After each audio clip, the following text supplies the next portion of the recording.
नमस्कार दोस्तों, इस वीडियो में मैं चर्चा करूंगा एक वैसे गजेरी पत्रकार की जो आए दिन अपने पत्रकारिता के नाम पर जातिवाद का जहर फैलाते रहता है। उसकी पत्रकारिता न किसी स्तर की है और ना ही किसी भी नियत के। एक जो पत्रकार के गरिमा होती है, उस गरिमा का वो विरोध करता है और विरोध करते करते न जाने किस स्तर पर कब चले जाए और क्या बोलने लगे, ये सभी को लोगों को पता है। इसलिए उसकी पत्रकारिता को ना तो कोई गंभीरता से लेता है और ना ही सुनता है। इसलिए अपने टीआरपी को पाने के लिए, अपने चैनल को प्रमोट करने के लिए वो किस प्रकार की अनर्गल बातें करते रहता है, यह आप सभी को पता है।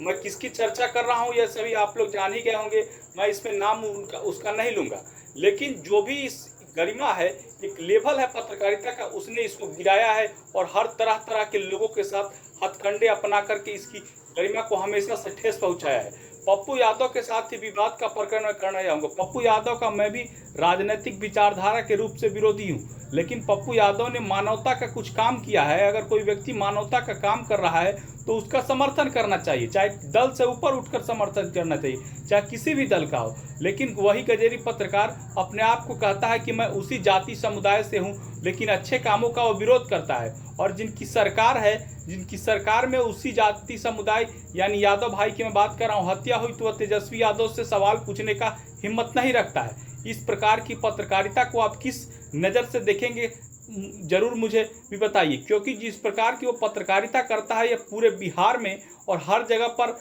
एक गंभीर विषय बना हुआ है। वो कभी किसी को गाली देता है तो कभी किसी को गाली देता है। गाली गलौज करने से समाधान नहीं होगा। आप अपनी विचार को रखिए और जो अच्छे काम कर रहे हैं, अच्छे काम करने वाले लोग हैं, उनको आप समर्थन कीजिए। नहीं तो जिस प्रकार की वो पत्रकारिता करता है, ज़्यादा दिन वो पत्रकारिता में टिक नहीं पाएगा। इस प्रकार की पत्रकारिता से छवि धूमिल होती है और गिरती जाएगी। और पत्रकारिता के नाम पर जो उसने होशो हवास खो दिया है, कभी कुछ बोलना, कभी कुछ बोलना, कभी कुछ बोलना, तो इस प्रकार से कितने दिन तक आप टिकेंगे। समाज में हर प्रकार के लोग हैं, सभ्य समाज है, उसमें आप इस प्रकार से भाषा का प्रयोग करते हैं।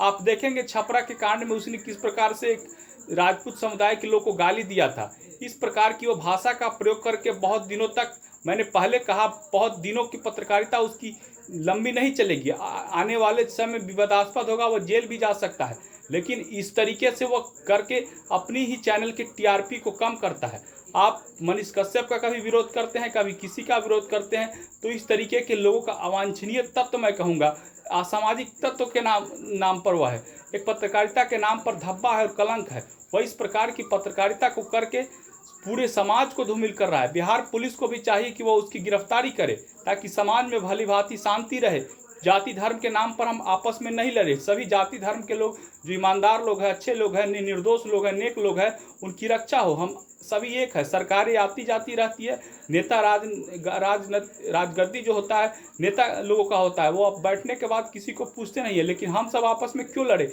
हम सभी आपस में भाई भाई है। उसकी पत्रकारिता उसी को मुबारक हो।